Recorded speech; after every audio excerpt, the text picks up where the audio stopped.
ઓમ શ્રી ગણેશાય નમઃ. જય શ્રી કૃષ્ણ મિત્રો. આજે હું સરસ વાર્તા કહેવા જઈ રહી છું. ગાય માતાએ આપ્યો સ્ત્રીઓને શ્રાપ. આ સાંભળીને તમે હેરાન થઈ જશો. આજની આ વાર્તા ખૂબ જ સરસ, રસપ્રદ, પ્રેરણાદાયક વાર્તા છે. આજની આ વાર્તામાં ગાય માતાની કહાની છે. ગાય માતાએ સ્ત્રીઓને એક એવો શ્રાપ આપ્યો કે હરેક સ્ત્રી આજના સમયમાં પણ આ શ્રાપ ભોગવી રહી છે. આજની આ વાર્તામાં ગાય માતા એવી વાત કહે છે જે મનુષ્ય આ વાતને જો અમલ કરશે, આ વાત સાંભળશે અને અમલ કરશે તો તે ક્યારેય ગરીબ નહીં રહે.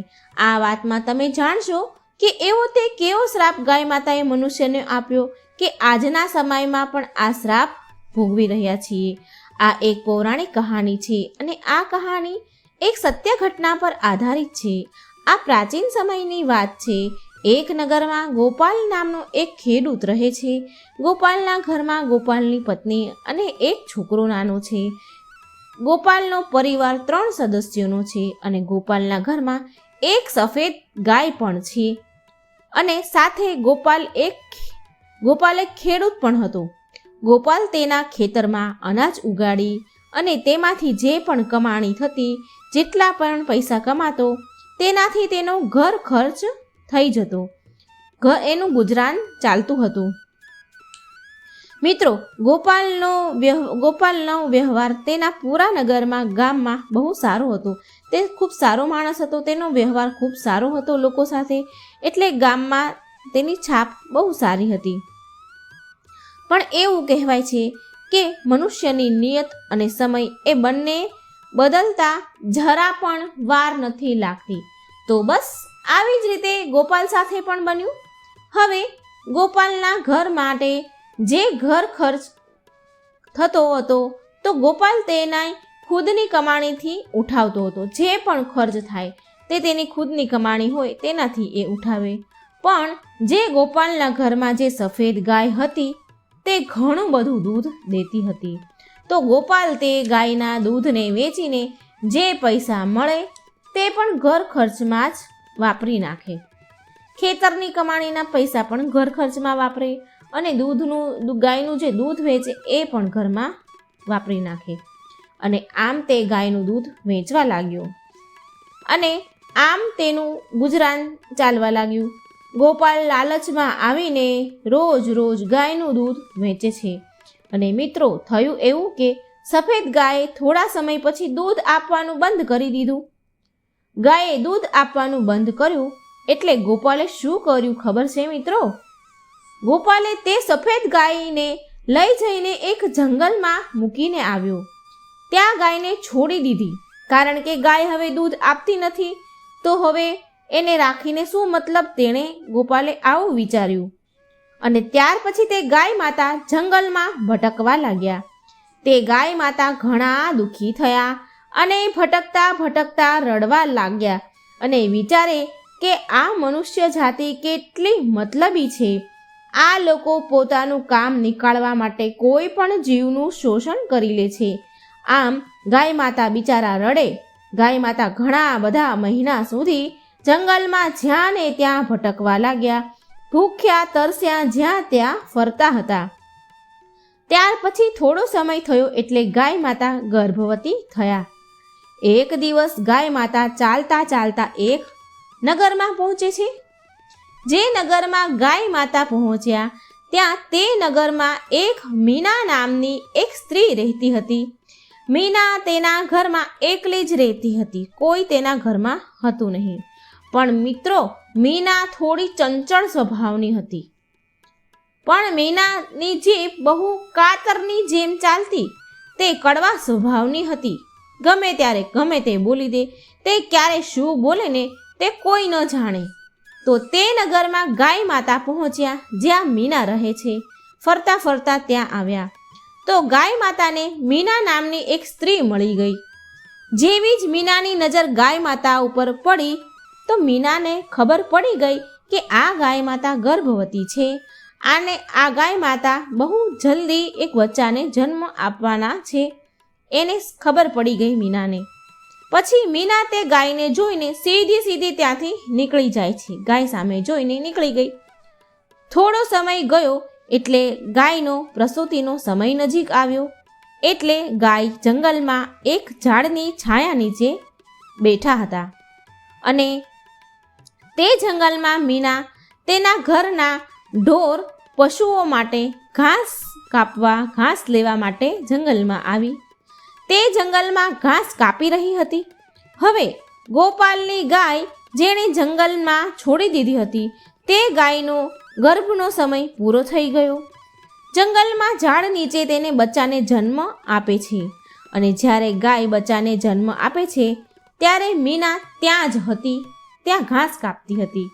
મીનાને ખબર પડે છે કે ગાયે બચ્ચાને જન્મ આપ્યો. ગાય બચ્ચાને જન્મ આપી ઘણી ખુશ થઈ અને તેને કોઈની મદદની જરૂર હતી. એટલે ગાય માતા આસપાસ જુએ છે કે કોઈ છે કે નહીં. એટલે ગાય માતાને પેલી મીના દેખાઈ અને ગાય મીના પાસે જાય છે. મીના ઘાસ કાપી રહી હતી એટલે ગાય મીના પાસે જઈને મીનાને કહે છે કે એ બેન, મેં હમણાં એક મારા બચ્ચાને જન્મ આપ્યો છે, શું તું મારી મદદ કરીશ? મીના કહે છે, શું મદદ કરું? કેવી મદદ જોઈએ છે? તો તે ગાય કહે છે, મેં થોડી વાર પહેલાં મેં મારા બચ્ચાને જન્મ આપ્યો છે, માટે મારું બચ્ચું હમણાં ચાલી નહીં શકે. તેને ચાલતા 9 મહિના થશે. 9 મહિના પછી મારું બચ્ચું ચાલશે. તેના પોતાના પગે 9 મહિના પછી ચાલતું ચાલતું ઊભું થશે.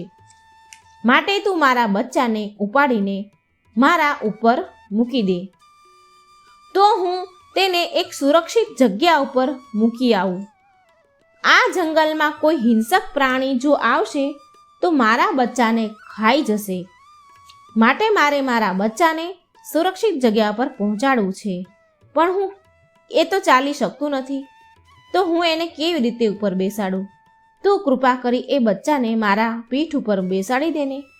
મિત્રો, પ્રાચીન સમયમાં એવું કહેવાતું હતું કે માનવમાં પણ કહેવાતું હતું અને માનવામાં પણ આવતું હતું કે મનુષ્યની જાતિમાં જ્યારે સ્ત્રીઓ બાળકોને જન્મ આપતી હતી ત્યારે મનુષ્યની જાતિનું બાળક જન્મતા વેત થોડી જ વારમાં ચાલવા લાગતું હતું એવું માનવામાં આવે છે.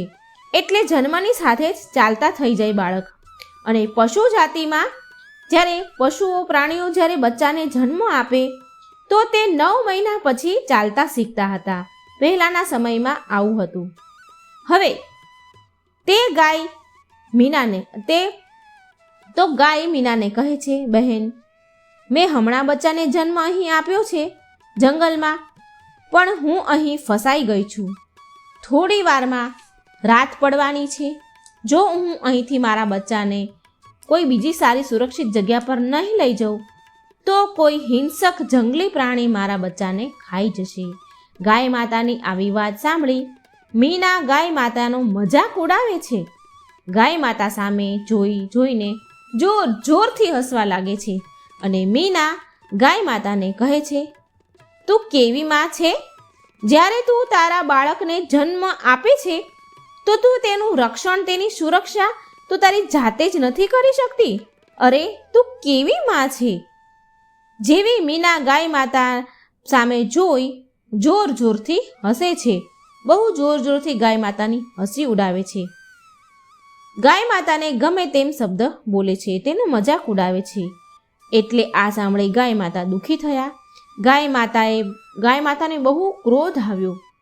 તે મીના ઉપર ખૂબ ગુસ્સે થયા અને ગાય માતાએ ગુસ્સામાં ક્રોધમાં આવીને મીનાને શ્રાપ આપે છે અને કહે છે, તે આજે મારો મજાક ઉડાવ્યો છે, મારી મસ્કરી કરી છે, કારણ કે તારી મનુષ્ય જાતિના બાળકો જન્મ લેતા જ થોડી જ ક્ષણોમાં ચાલવા લાગે છે એટલે? અને શું અમારી જાતિમાં બચ્ચા 9 મહિના પછી ચાલે છે એટલે તું મારો મજાક ઉડાવે છે? માટે આજે હું તને શ્રાપ આપું છું કે આજ પછી સમસ્ત મનુષ્ય જાતિમાં જ્યારે સ્ત્રીઓ સંતાનને જન્મ આપશે ને તો તે 9 મહિના પછી જ ચાલતા શીખશે. 9 મહિના પછી જ તેના પગ પર ઊભા થશે અને આજ પછી સમસ્ત પશુ જાતમાં જન્મના થોડા જ સમયમાં જ પશુના બચ્ચા ચાલવા લાગશે. તે ગોપાલની સફેદ ગાય માતા મીનાને આવો શ્રાપ આપી દે છે. અને આ જ કારણે આજે પણ મનુષ્ય જાતિમાં સ્ત્રીઓ ગર્ભવતી થઈને જ્યારે બાળકને જન્મ આપે છે તો તે બાળક 9 મહિના પછી જ ચાલતા શીખે છે અને પશુ જાતિના બચ્ચા જન્મતા જ થોડીક ક્ષણોમાં ચાલવા લાગે છે. આ બધું થયું આ ગાય માતાના શ્રાપના કારણે. મિત્રો, ગાય માતા મીનાને બીજી એક વાત પણ કહે છે કે ક્યારેય કોઈ પણ નિર્ધન વ્યક્તિ કે કોઈ અતિ ગરીબ વ્યક્તિ મદદ માંગે ને તો મદદ જરૂર કરવી જોઈએ. ગાય માતાની વાત સાંભળી મીના ગાય માતાની માફી માંગવા લાગી. શ્રાપ આપ્યો એટલે દુઃખી થઈ અને ગાય માતાની માફી માંગવા લાગી. અને મીના ગાય માતાને કહે છે કે હે માં, મારી બહુ મોટી ભૂલ થઈ ગઈ છે, મને માફ કરી દો. મીના બહુ કરગરી ગાય માતા પાસે તેના ભૂલની વારંવાર માફી માંગે છે. એટલે ગાય માતા કહે છે, તને તારી ભૂલનો પછતાવો છે એટલે હું તો તને માફ કરું, પણ હું મારો શ્રાપ પાછો નહીં લઈ શકું. હું તને એક વાત જરૂર કહીશ, જો તું તે વાત પર અમલ કરીશ તો તું ખૂબ સુખી થઈશ. ગાય માતા મીનાને કહે છે કે ક્યારેય કોઈ પણ મનુષ્ય પર હદથી વધારે વિશ્વાસ ન કરવો. જો આપણે બહુ વધારે પડતો કોઈ પણ મનુષ્ય ઉપર વિશ્વાસ કરીએ છીએ તો તે આપણા ઉપર આપણી વિશ્વાસની મજબૂરીનો ફાયદો ઉઠાવે છે. આટલું કહીને ગાય માતાની મદદ મીનાએ કરે છે. તેના બચ્ચાને ઉઠાવીને ગાય માતાના પીઠ ઉપર તેનું બચ્ચું મૂકી દે છે અને ગાય માતા તેના બચ્ચાને લઈને સુરક્ષિત જગ્યા ઉપર ચાલ્યા જાય છે. તો મિત્રો, આ હતી પૌરાણિક કથા, સાચી ઘટના. ગાય માતાએ સ્ત્રીઓને શ્રાપ આપ્યો હતો જે આજે પણ સ્ત્રીઓ ભોગવી રહી છે. તો મિત્રો, જો મારી આ વાર્તા સારી લાગી હોય તો મારી ચેનલને લાઈક, સબસ્ક્રાઈબ અને શેર જરૂર કરજો. જય શ્રી કૃષ્ણ. રાધે રાધે. Thank you.